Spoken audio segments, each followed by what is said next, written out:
right, guys, welcome back for day 2 of notes. Again, make sure that you got day 1 notes. If you make sure you get those done if you didn't get them done, because that's a big issue, because those are officially late. Now you're going to be losing points. We don't want to lose points.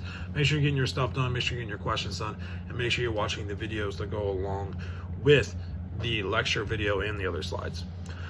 So anyway, we're getting into the second day here. Again, we went over 3.1 and 3.2 yesterday. Again, I know it kind of seemed really weird.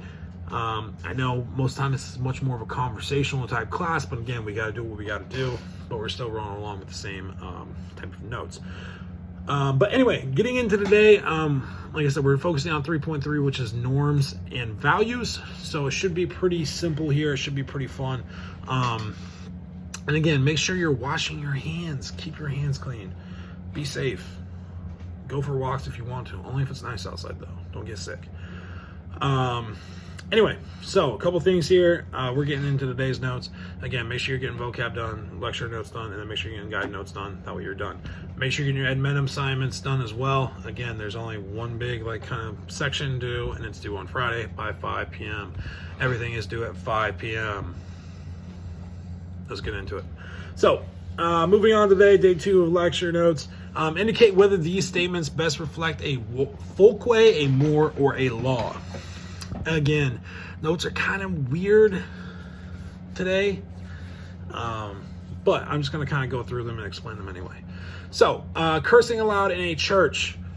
Pretty simple here. That is a more. So what a more is a norm that structures the difference between right and wrong.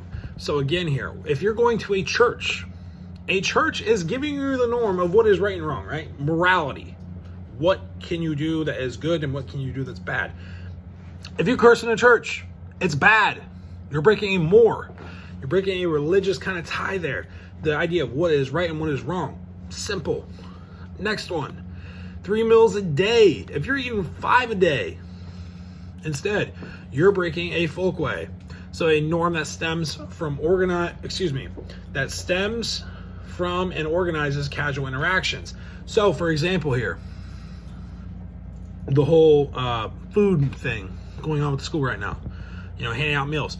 They hand out one for breakfast, they hand out one for lunch, and then you're expected to eat dinner on your own.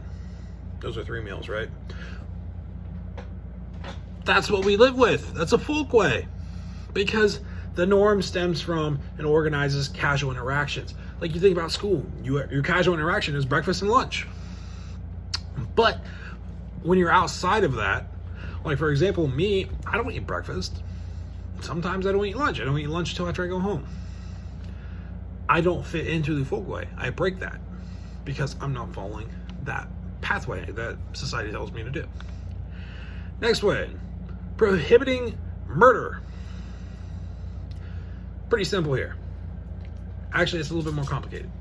Prohibiting murder is a more. And you're probably saying, Mr. McGrath, this is easy. This is a law, right? It's prohibiting it. That's a law. It is, but it's also a more, because we're talking about what is right and what is wrong, right? The idea of kind of like what is justice. So when we talk about prohibiting murder, not only are we saying, okay, murder is bad. We can't be murdering people, right? So doing good is not murdering people, but also we're putting in the idea of law. That means norm that is formally inscribed at the state or federal level. Basically meaning if there's a law, what we talk about, laws that are prohibiting you from doing that. Okay, simple. Next one, sleeping in bed. Sleeping in a bed. Another one, that's a folkway. Again, let's say you sleep in a bed. That's fine. That's normal. But let's say I sleep in a hammock instead. Is that normal? To us, to our American culture, it may not seem normal because it's a folkway, right? That's what society tells us from our casual interactions that we're supposed to do. All right, next slide. Thank you, Gigi. All right, next slide here, maybe. Okay, what is the difference between formal and informal sanctions? So again, when we talk about a sanction, we're talking about, the whole idea of repercussions. You did something bad, there's going to be something that happens because of it. So a formal sanction can only be applied by certain people, like judges or teachers. and can be positive or negative.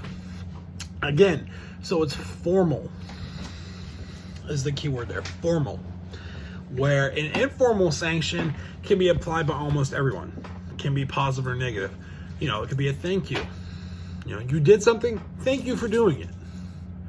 You cut me off in the line, someone flips you off, sanction, right?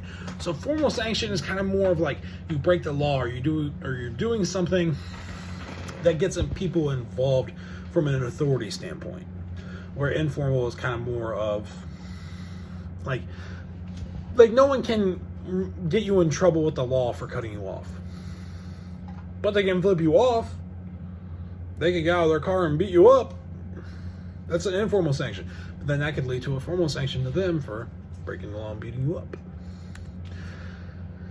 Next slide is the Borat video. Make sure you watch it. It's hilarious. Obviously, answer the questions that are on the slide to go with it. Not too crazy, not too hard. Just do it. Next one, sociologists make a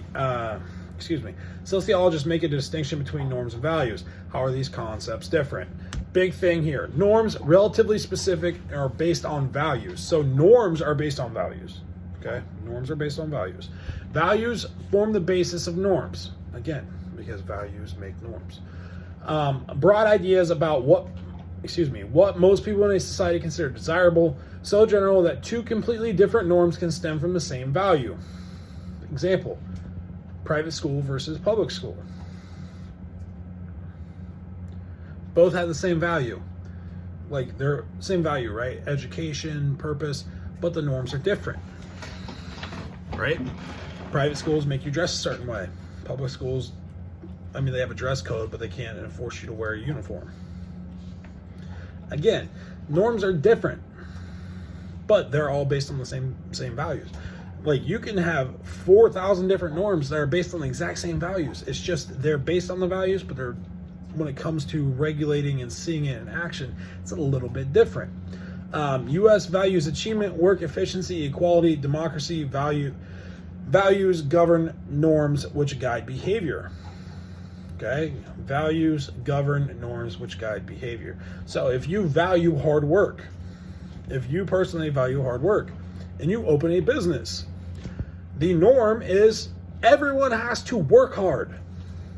Because that's your value. You value working hard. Now, everyone may have a different role. Me typing on my computer all day could be me working hard. But am I working hard on what I'm supposed to be working on? Because you value hard work. And I'm working hard. But am I working hard on what I'm supposed to be working hard on? That's where it kind of gets into a little bit more of a funky situation. Least stressful way to live. Let beliefs align with values. Find friends with similar values. So, for example, if you hate people who order fast food, you can't stand fast food. You don't like it. You think it's the devil. If your best friend eats fast food, are you going to be more or less stressed? Simple answer there is more stressed, because now you're going to be their friend. You're going to be like, why are you eating that? Come on now, why are you eating that? So your best bet would be to be friends with someone who doesn't eat fast food, someone who's like you, has the same values. Is that possible for someone to have every value be the same as yours? Maybe. It's also really hard to find.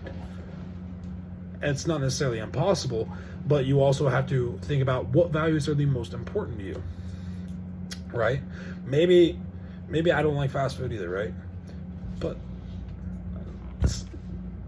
I don't really care, right? If you want to eat fast food, go ahead. It doesn't bother me.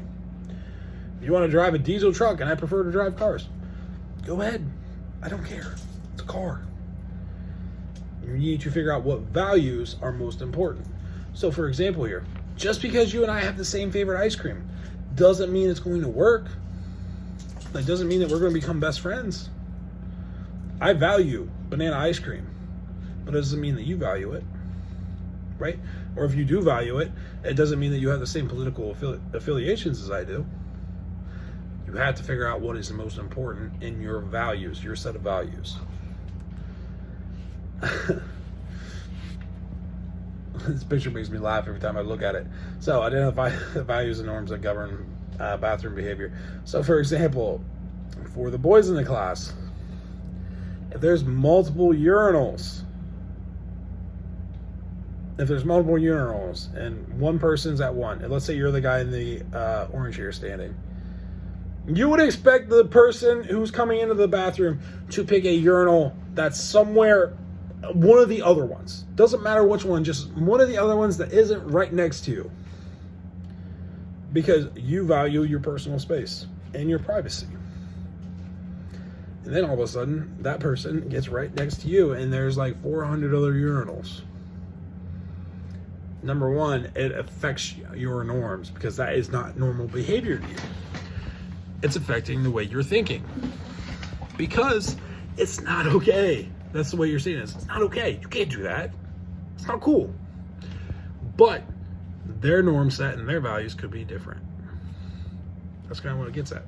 Now, that's all we got for notes today, but make sure you play the urinal game. Again, it's a really funny way to kind of really understand values and to understand norms, like what is normal behavior, like bathroom etiquette, I guess.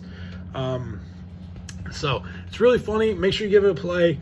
Let me see tell me how you guys do.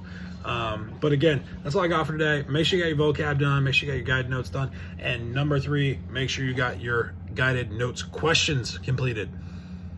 Yes, I'm looking at all of you. Get it done. Have a great rest of your day. Wash your hands. Be safe. See you guys tomorrow on Wednesday for our last day of notes for the week. Peace.